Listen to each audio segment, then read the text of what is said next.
नमस्ते दोस्तों। आज हम बात करेंगे बीएससी नर्सिंग सब्जेक्ट एमएसएन के टॉपिक पेप्टिक अल्सर के बारे में। तो शुरुआत करते हैं डेफिनेशन से। Definition: peptic ulcer is the formation of ulcer in the mucosa of the stomach, pylorus और duodenum and oesophagus, mainly caused by excessive secretion of HCl and pepsin by gastric mucosa. Peptic ulcer क्या होता है? Is the formation of ulcer in the mucosa. Mucosa के अंदर ulcer बन जाते हैं, छाले बन जाते हैं। किसकी में? स्टोमच की में, पाइलोरस, ड्यूडेनम और इसोफेगस के अंदर। ये क्या होता है? ये किसकी वजह से होता है? मेनली ये एक्सेसिव HCl, जो ज़्यादा सिक्रेशन होता है HCl और पेप्सिन, उसकी वजह से हो जाता है। इसके कारण देखिए क्या क्या हो सकती है। इटियोलॉजी: तो excessive secretion of HCl and pepsin. पहला तो यही हो गया कि एक्सेसिव सिक्रेशन होता है किसका? HCl का और पेप्सिन का, जिसकी वजह से जो गैस्ट्रिक म्यूकोसा में अल्सर हो जाते हैं। दूसरा, drugs such as NSAIDs and steroids. कुछ ड्रग्स होती है जैसे NSAIDs और स्टेरॉइड्स जो पेप्टिक अल्सर कोज करती है। हेरिडिटरी कोज यानी आनुवंशिकी कारण। Reflux of bile juice into stomach, जो ड्यूडेनम में बाइल जूस बनता है उसको वो स्टमच के अंदर आ जाए तो वो भी पेप्टिक अल्सर कोज कर सकता है। Less blood supply to the mucosa. Stomach की म्यूकोसा लेयर को ब्लड सप्लाई कम हो तो भी इस अल्सर बन सकती है। एल्कोहल, स्मोकिंग, ये सभी इरिटेट करते हैं म्यूकोसा को, तो इसलिए इनकी वजह से भी पेप्टिक अल्सर हो सकता है। हेलिकोबैक्टर पाइलोरी बैक्टीरिया, ये सबसे मोस्ट है, इसकी वजह से अधिकतर कोज, मोस्ट कॉमन, सबसे ज़्यादा कोज यही है, हेलिकोबैक्टर पाइलोरिस। ZES ये होता है जोलिंजर इलिजन सिंड्रोम होता है, इसकी वजह से भी क्या होता है? पेप्टिक अल्सर हो सकता है। इसमें क्या होती है? पैनक्रियाज में और स्टमच के अंदर ट्यूमर बन जाती है। अब देखते हैं इसके कौन कौन से टाइप्स है। पहला एक्यूट, इसके दो टाइप्स है। पहला acute, there are multiple superficial ulcer in the stomach, oesophagus and duodenum. यहाँ पे बहुत सारे सुपरफिशियल अल्सर होते हैं, ज़्यादा गहरे नहीं होते लेकिन सुपरफिशियल होते हैं। किसमें? स्टमच, इसोफेगस और ड्यूडेनम में। They these do not penetrate muscularis mucosa. ये जो मसल्स लेयर होती है गेस्ट्र मतलब स्टमक के अंदर, उसको पेनिट्रेट नहीं करते हैं।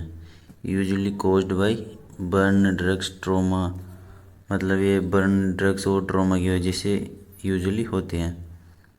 दूसरा है क्रोनिक पेप्टिक अल्सर, कॉमनली अकर इन ड्यूडेनम में कहाँ पे? अधिकतर ग्रेटर कर्वेचर पर, इसोफेगस एंड स्टमच में लेसर कर्वेचर पर।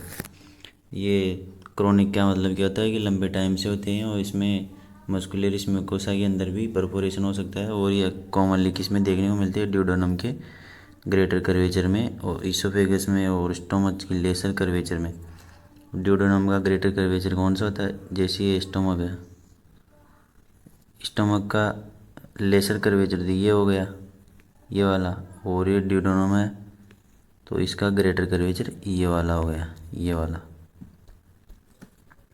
तो अब देखते हैं डिफरेंस इन दोनों के बीच में, गैस्ट्रिक अल्सर और ड्यूडेनम अल्सर के बीच में। तो लोकेशन कौन सा कहाँ पे होता है? गैस्ट्रिक अल्सर होता है, अभी बताया, लेसर कर्वेचर में होता है of stomach and pylorus sphincter.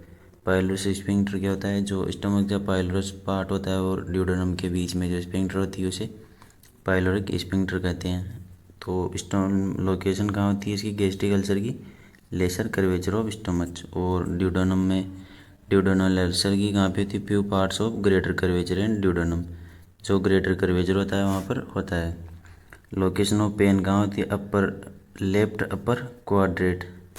Left upper quadrant होता है, जैसे कि ये स्टमच के ये 9 रीजन होते हैं। ये लेफ्ट साइड का होता है और अपर साइड में लेफ्ट अपर क्वाड्रेट होता है यहाँ पे, और थोड़ा बहुत यहाँ पे पेन देखने को मिलता है। और पेन कैसा होता है? Sharp pain. और ड्यूडेनम अल्सर में कहाँ पे होता है पेन? मिड एपिगैस्ट्रिक पेन में बर्निंग पेन होता है। मिड एपिगैस्ट्रिक मतलब ये वाला, सॉरी एक मिनट, मिड एपिगैस्ट्रिक मतलब ये वाला पेन यहाँ पर होता है। और ये कैसा पेन होता है? Burning pain. फूड इफेक्ट मतलब फूड का पेन पर क्या इफेक्ट पड़ता है? तो गैस्ट्रिक अल्सर में क्या होता है, food increase pain because ulcerated area will come in contact with HCl। जैसे ही हम भोजन करते हैं उसके बाद में क्या होता है कि पेन बढ़ जाता है, क्योंकि जो HCl सिक्रेट होगा और HCl सिक्रेट होने के बाद HCl अल्सर के कॉन्टेक्ट में आने पर वहाँ पर पेन होगा, जलन होगी, शार्प पेन होगा। और फूड इसमें क्या होगा, ड्यूडेनम वाले में food decrease pain but pain arise after 2 to 4 hours of eating. इसमें क्या होता है कि जैसे भोजन करते हैं उसके बाद में पेन कम हो जाता है, लेकिन 2 से 3 घंटे के बाद में पेन वापस होने लगता है। ब्लड ग्रुप से क्या संबंध है इसका, स्टोमक अल्सर होता है, जो गैस्ट्रिक अल्सर होता है उसमें तो ब्लड ग्रुप से कोई संबंध नहीं, नॉट रिलेटेड है। और ड्यूडेनम अल्सर है वो O पॉजिटिव ब्लड ग्रुप वाले में ज़्यादा होते हैं। जेंडर में क्या होता है, स्टोमच जो गैस्ट्रिक अल्सर होते हैं वो किस में होते हैं, मोस्ट कॉमनली वुमेन में, और जो ये ड्यूडेनम अल्सर होती है वो मेन में ज़्यादा होती है, मतलब इंटेस्टाइन वाला अल्सर मेन में ज़्यादा होता है। और ये है कौन सा आगे, occur due to mucosal breakdown. Gastric की म्यूकोसा यानी स्टमक की जो म्यूकोसा ब्रेकडाउन होती है उसकी वजह से होता है। और ये क्यों होता है, occur due to excessive HCl secretion. जब एक्सेसिव HCl सिक्रेशन होगा तो स्टमक से, जैसे स्टमक है, स्टमक से ड्यूडेनम के अंदर भी ज़्यादा HCl आएगा, स्टमक से ड्यूडेनम के अंदर ज़्यादा HCl आएगा, तो इसकी वजह से यहाँ पर भी अल्सर हो सकते हैं। नेक्स्ट देखते हैं इसकी पैथोफिजियोलॉजी, मतलब ये कैसे प्रोग्रेस करती है डिजीज़।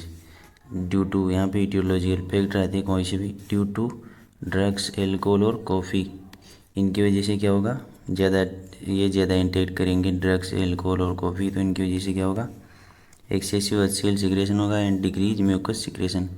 देखो HCl सिक्रेशन ज़्यादा होगा और म्यूकस सिक्रेशन कम होगा, इससे क्या होगा कि जलन ज़्यादा होगी और म्यूकस सिक्रेशन जो प्रोटेक्ट करता है म्यूकोसा लेयर को वो कम सिक्रेट होगा, तो इसकी वजह से यहाँ पर अल्सर हो जाएंगे।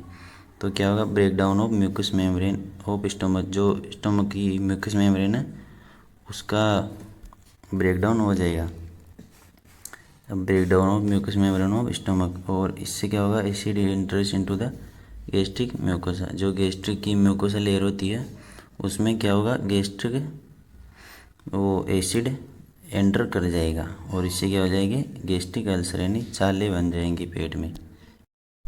अब बात करते हैं इसके साइन एंड सिम्टम्स की, यानी इसमें क्या क्या देखने को मिलता है। तो साइन एंड सिम्टम्स की बात करते हैं। पहला होता है डिस्पेप्सिया।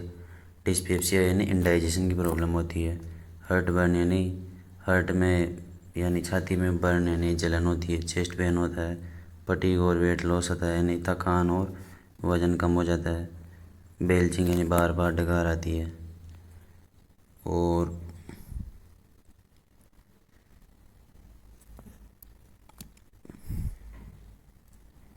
बेल्चिंग यानी बार बार डकार आती है। और ब्लडी और डार्क स्टूल आता है, मतलब स्टूल में ब्लड आता है, इसकी वजह से वो डार्क दिखाई देता है। नोजिया होती है। एनोरेक्सिया यानी भूख नहीं लगती है। फीलिंग ऑफ फुलनेस यानी जैसे खाना खाया ही है ऐसे फुलनेस की फीलिंग आती है। मतलब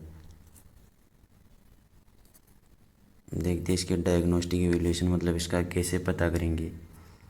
barium meal swallow, barium meal उसको क्या कहेंगे, बेरियम होता है जो एक मेटल होती है, उसको पिलाते हैं उसको, फिर उसके बाद क्या करता है वो उसका एक्सरे किया जाता है, फिर उससे पता चल जाता है पेप्टिक अल्सर के बारे में।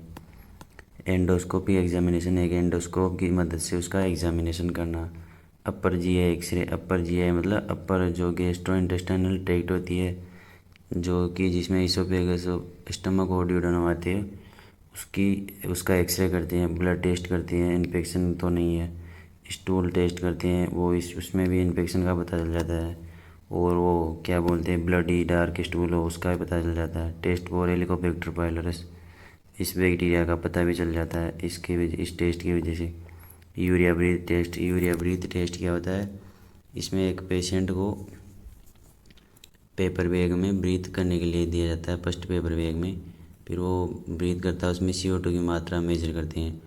अगले में क्या करते हैं, उसे यूरिया की मील पिलाते हैं, फिर उसके बाद में उसको पेपर बैग देते हैं वापस से, सेकंड वाला या बलून देते हैं, उसमें क्या करते हैं वो उसको ब्रीथ करता है, तो उसमें उसकी CO2 की मात्रा नापते हैं। फिर इससे क्या पता चलता है कि सेकंड वाले में यदि इसको हेलिकोबैक्टर पायलोरिस का इन्फेक्शन है तो सेकंड वाले में CO2 की मात्रा ज़्यादा होगी, क्योंकि हेलिकोबैक्टर पायलोरिस यूरिया की मतलब मदद से ज़्यादा CO2 प्रोडक्शन करता है। अब इसके ट्रीटमेंट देखते हैं, ट्रीटमेंट क्या क्या है। पहला देखते हैं इसकी ड्रग थेरेपी, मतलब कौन कौन सी दवाई दी जाती है। पहले होती है एंटासिड, जो न्यूट्रलाइज करती है इसको एसिड को, जैसे सोडियम बाइकार्बोनेट होगी, कैल्शियम कार्बोनेट, एल्यूमिनियम हाइड्रोक्साइड और मैग्नीशियम ट्राइसिलिकेट।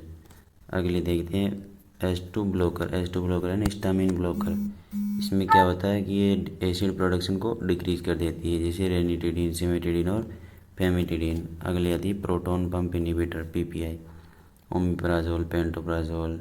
ये सब क्या करती है, ये सब ड्रग्स जो प्रोटॉन पंप को इनहिबिट करती है और HCl प्रोडक्शन को कम कर दी है। एंटीबायोटिक किस लिए देते हैं, हेलिकोबैक्टर पायलोरी के इन्फेक्शन को रोकने के लिए या फिर किसी प्रकार की इन्फेक्शन को रोकने के लिए। कौन कौन सी है, टेट्रासाइक्लिन और अमोक्सिसिलिन। आगे देखते हैं इसका सर्जिकल मैनेजमेंट, मतलब मेडिकेशन से तैयार नहीं होता पेशेंट, ट्रीट नहीं होता तो उसके बाद में सर्जिकल मैनेजमेंट करते हैं। सर्जिकल मैनेजमेंट में क्या किया था, पहला इसमें गैस्ट्रोड्यूडेनोस्टोमी, मतलब गैस्ट्रो और ड्यूडेनो ये दो शब्द है। गैस्ट्रो यानी स्टमक, ड्यूडेनो यानी ड्यूडेनम पार्ट इंटेस्टाइन का, इन दोनों को जोड़ देते हैं। The anastomosis of the remaining stomach part two duodenum after gastrostomy, मतलब इसमें क्या होता है कि गैस्ट्रो यानी स्टमच का कुछ पार्ट हटा दिया जाता है सर्जरी के दौरान और फिर उसको डायरेक्ट ड्यूडेनम से जोड़ दिया जाता है। पहले भी ड्यूडेनम से ही जुड़ा था लेकिन उसको बाद में भी ड्यूडेनम से ही जोड़ देते हैं, इसे क्या बोलते हैं, गैस्ट्रोड्यूडेनोस्टोमी। अब इसमें क्या होता है गैस्ट्रोजेजुनोस्टोमी, गैस्ट्रोएनेस्टोमस जेजुनम जेजुनम।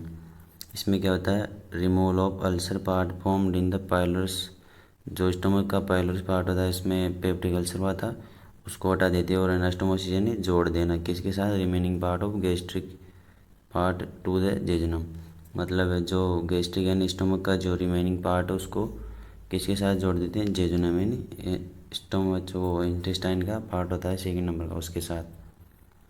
तीसरी होती है वेगोटोमी। वेगोटोमी यानी जो वेगस नर्व होती है उसको कट कर देती है, उसकी वजह से क्या होता है, सेंसेशन नहीं आ पाती है, पता नहीं चलता, और वो और भी उसको ट्रीट करने में हेल्प होती है। पाइलोरोप्लास्टी होता है अगला। इसमें क्या होता है कि dilation of constricted part of the pylorus for easy pass of food. इसमें क्या होता है, जो पाइलोरोप्लास्टी में क्या होता है कि जो कॉन्स्ट्रिक्टेड यानी सिकुड़ा हुआ पार्ट होता है स्टोमच का, जो पाइलोरस पार्ट होता है वो सिकुड़ जाता है। इसकी वजह से क्या होता है कि भोजन आगे स्मॉल इंटेस्टाइन में नहीं जा पाता उसकी वजह से, तो उसको मतलब डायलेट कर देते हैं, चौड़ा कर देते हैं। जैसे ये स्टोमच है, ये स्टोमक है,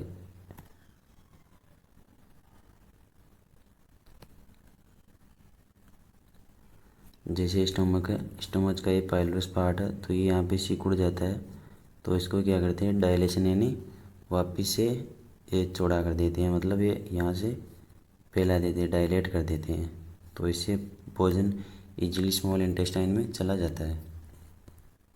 थैंक यू।